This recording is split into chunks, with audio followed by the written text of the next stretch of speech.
साथीहरु नमस्ते। एउटा गीत सुन्नु भएको छ? चरी लैजा समाचार हामी भयो बेघरबार। मैले आज सुन्दै थिएँ। खास एक हप्ता जति भयो देशको विभिन्न ठाउँहरूमा बाढी पहिरो गइरहेको खबर दिनदिनै पत्रिकामा आइरहेको थियो। मैले पहाडका कतिपय ठाउँहरूको बारेमा तथ्याङ्क कलेक्ट गर्दै थिएँ।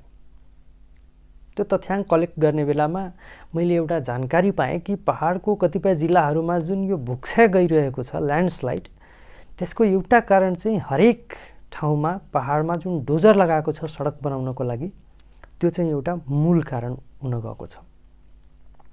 त्यो डोजर त लगायो, तर डोजर लगाइसकेपछि त्यसका अन्य जुन तयारीका कामहरू थिए, सडकलाई कम्प्लिट गर्ने, त्यहाँ बायो इन्जिनियरिङहरू युज गर्ने लगायतको कुराहरू गरिएको थिएन। नतिजा पानीको वेगले गर्दा माटो पनि सँगै बग्दै गयो र धेरै ठाउँमा भुक्स्या गयो। त्यसैगरी मैले मधेसतिरको तराईतिरको तथ्याङ्कहरू हेर्दै थिएँ। औसतमा 200 भन्दा बढी मानिसहरू प्रत्येक वर्ष बाढी पहिरोको कारण मर्दो रहेछ। हैन, उनीहरू चाहिँ आइदर नदीमा डुबेर मर्दो रहेछ या बगेर मर्दो रहेछ र अरबौंको सम्पत्ति नाश हुँदो रहेछ बाढी पहिरोले गर्दा।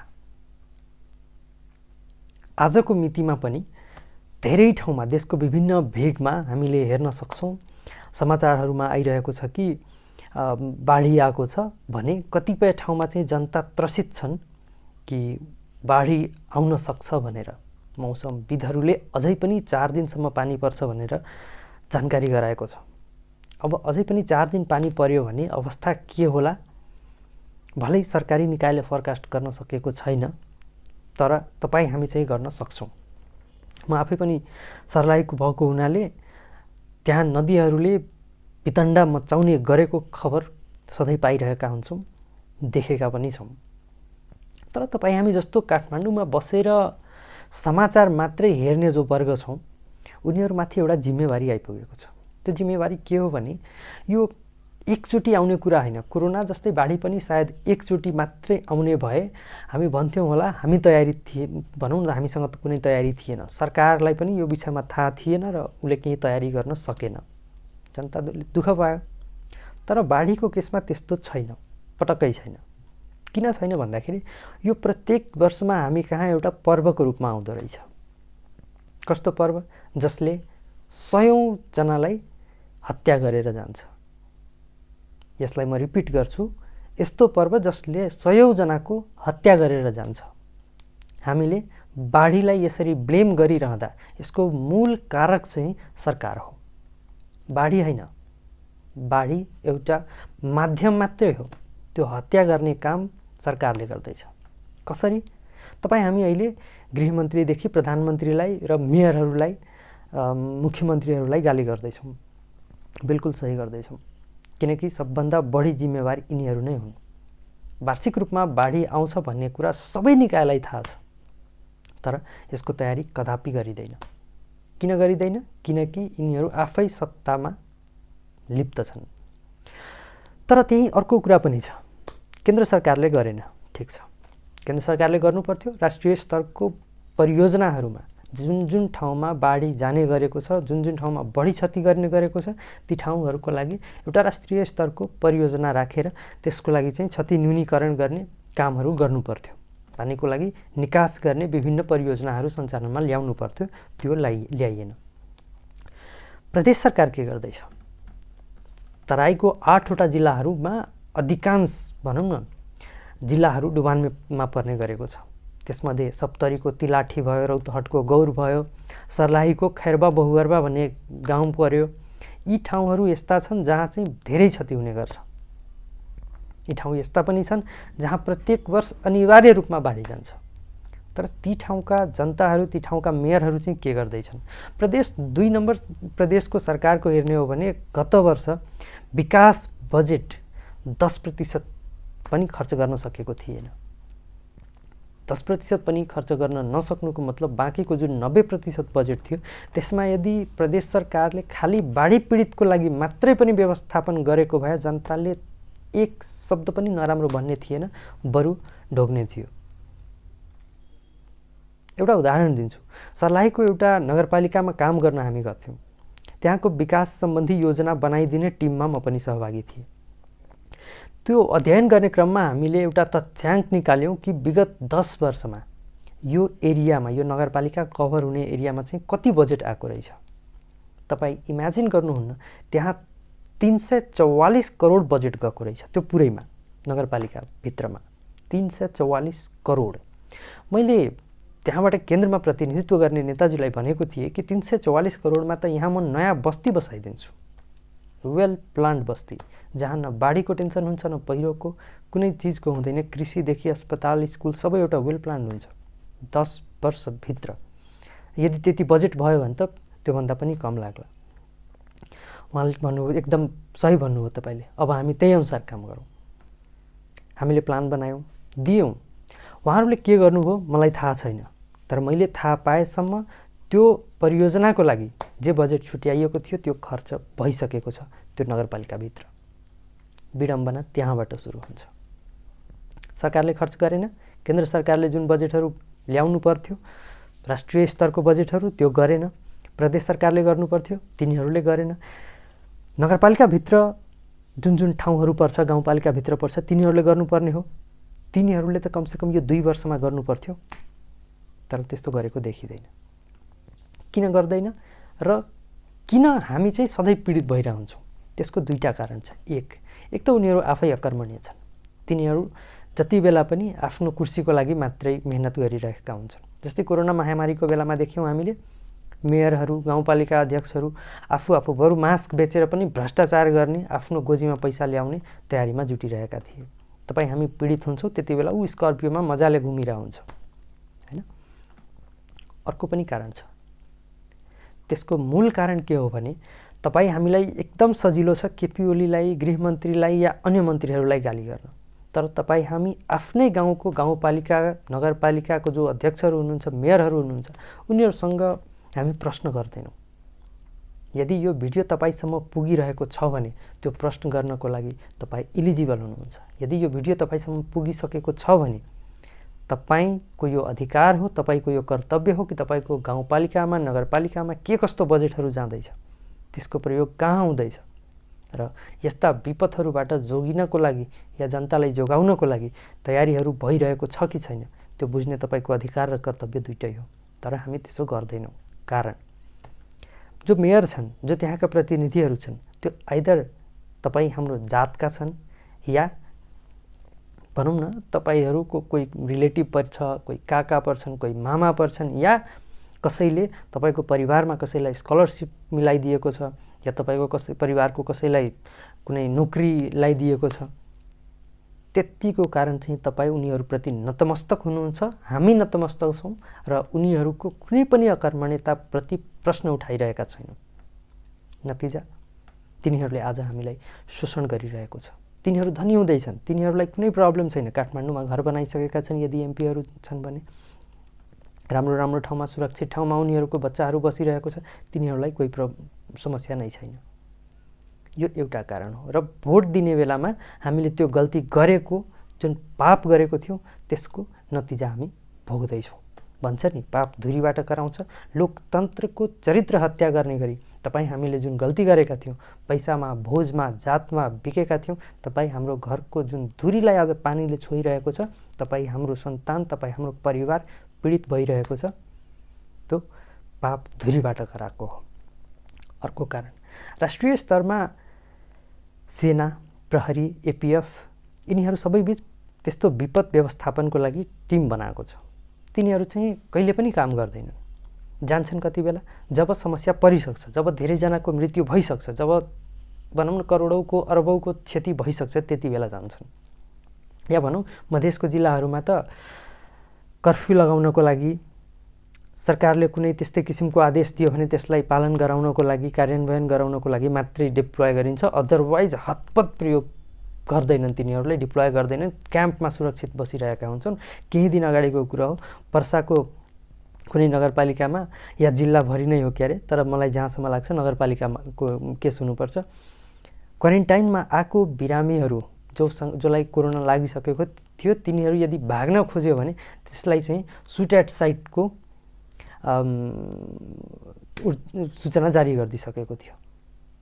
कोरोना लागिसकेको छ, त्यो क्याम्पमा आलु मुलाको झोल र भात बाहेक अरू केही पनि दिइरहेको थिएन, तर त्यसमा पनि भाग्छ भनेर सुट एट साइटको भनौँ न आदेश दिएको थियो। कति बेवकुफ, कति अकर्मणीय, कति अलोकतान्त्रिक, कति अमानवीय गभर्नेन्स छ हाम्रो, त्यो हामी त्यहाँबाट बुझ्न सक्छौँ। तर तिनै कर्मचारीहरू, तिनै सिडिओ साहबहरू, तिनीहरूलाई थाहा छ कि प्रत्येक वर्ष यहाँ बाढी जान्छ, प्रत्येक वर्ष यहाँ जनताहरू पीडित हुन्छन्, तर तिनीहरू कुनै एक्सन लिँदैनन्। किन? तिनीहरू तपाईँ हाम्रो जुन प्रतिनिधि हुनुहुन्छ, तपाईँ हाम्रो प्रतिनिधिहरूका जो चम्चाहरू हुनुहुन्छ, उहाँहरूसँग मिलेर बसेको छ। तपाईँ गाउँघरमा यदि कसैको विरुद्धमा बोल्न जानुभयो भने तपाईँको बोलीलाई दबाइन्छ। तपाईँलाई एउटा अर्को उदाहरण दिन्छु, मेरो गाउँको उदाहरण दिन्छु। मेरो गाउँको एकजना पूर्व मुखिया हुनुहुन्छ, उहाँको घरको अगाडिको बाटो पक्की गर्नुपर्ने थियो। त्यो बाटोको चौडाइ जति थियो त्योभन्दा 4-5 फिट कम पारेर, किनकि उहाँको पर्खाल परिरहेको थियो, त्योभन्दा कम पारेर उहाँले ग्राभेल गर्नुभयो। तर त्यो जतिको लागि बजेट आएको थियो त्यति गर्नु भएन, जम्मा 200 मिटर गरेर छोडिदिनु हो।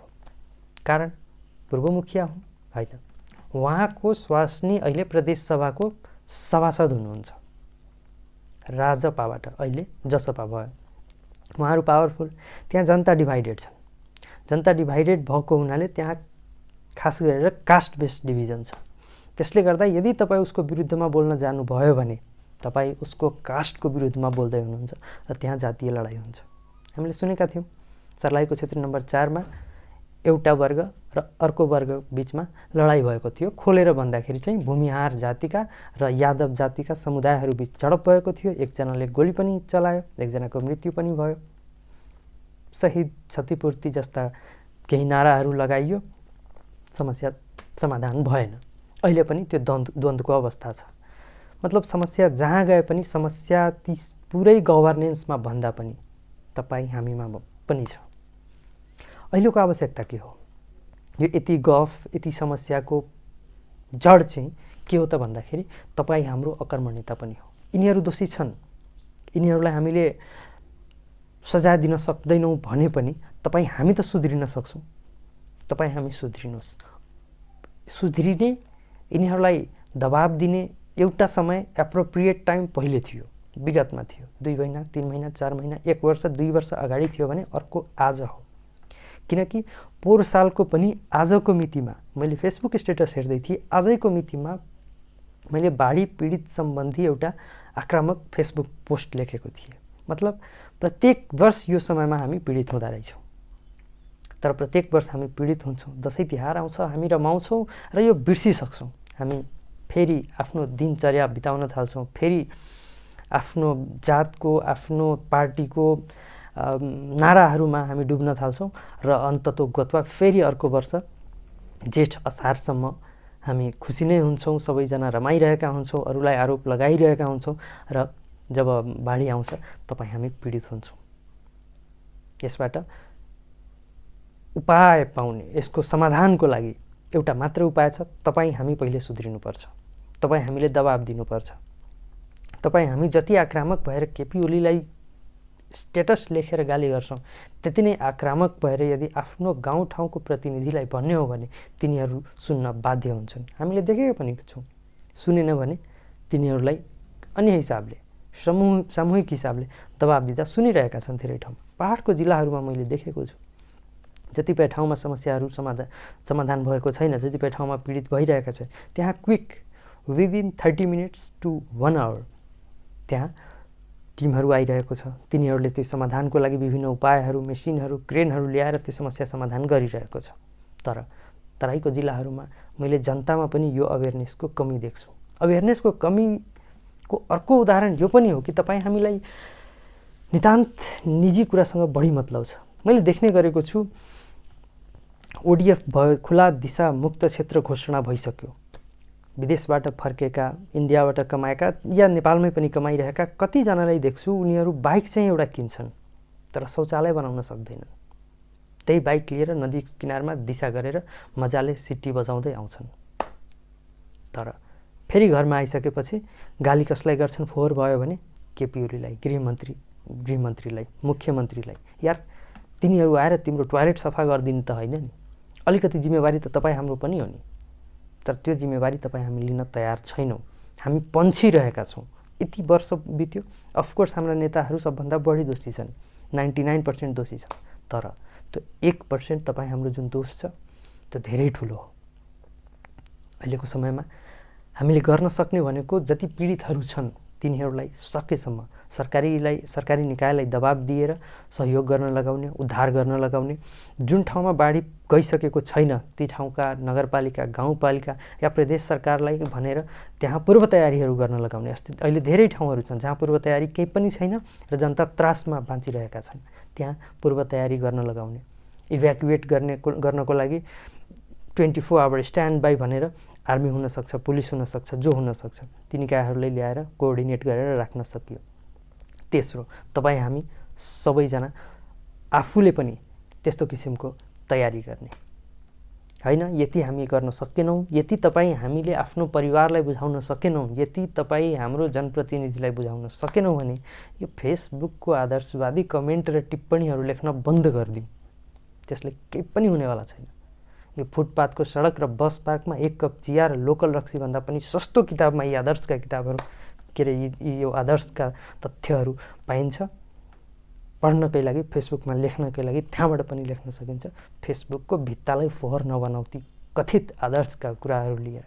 यदि एक्सन नै लिने हो भने तपाईँ हामी भित्र आक्रोश नै छ भने हामी तिनीहरूलाई अवेर गरौँ, तिनीहरूमाथि दबाब दिउँ र समस्या समाधान गर्नको लागि समाधान उन्मुख प्रयासहरू गरौँ। मलाई आशा छ मेरो पुस्ताका युवाहरू यो विषयमा गम्भीर हुनुहुन्छ। कतिपय ठाउँमा हामीले देखिरहेको छु युवाहरू सक्रिय हुनुहुन्छ। तिलाठीमा एकजना बिट्टु मिश्र भाइ हुनुहुन्छ, रौतहटमा 1-2जना रोशन शाह भाइहरू हुनुहुन्छ, रौतहटकै एकजना मृगेन्द्र यादव हुनुहुन्छ। उहाँहरूले एकदम मजाले सामाजिक रूपमा चाहिँ, सामाजिक अभियन्ताको रूपमा चाहिँ उहाँहरूले जनताहरूलाई केही अवेर गराउँदै हुनुहुन्छ, सतर्क गराउन खोज्दै हुनुहुन्छ। तर त्यो एक्लो प्रयासले हुने चिज होइन। यसमा चाहिँ हामी सरकारी निकायलाई सामेल गराउनै पर्छ। तपाईँ हाम्रो परिवारलाई सामेल गराउनै पर्छ, अवेर गराउनै पर्छ, पूर्व तयारी गराउनै पर्छ। तपाईँ हामी सतर्क रहनै पर्छ। अदरवाइज कुनै पनि विकल्प छैन। हामी फेरि अर्को वर्ष यही कुरालाई लिएर रोनाधोना गरिरहेका हुन्छौँ। त्यति बेला केपी ओली होस् या जोसुकै प्रधानमन्त्री होस् त्यसलाई गाली गरिरहेका हुन्छौँ। तर समस्या भने समाधान भइसकेको हुँदैन। त्यसैले म दोहोऱ्याएर भन्छु, यदि हिजो एउटा एप्रोप्रिएट टाइम थियो भने अर्को एप्रोप्रिएट टाइम आज हो। हामीले समाधानको लागि पहल गर्नुपर्छ। मलाई आशा छ तपाईँ हामी मिलेर गऱ्यौँ भने यी समस्याहरू समाधान हुन्छन्। तर सिरियस एक्सन लिन पर्ने हुन्छ। सुरक्षित भएर हामी जेसुकै गरौँ। कोरोनाको महामारी पनि जारी छ, बाढी पहिरोको वितण्डा पनि जारी छ। जहाँ जे गर्दैछौँ पहिले आफ्नो सुरक्षालाई पनि ध्यानमा राखौँ। जय होस्।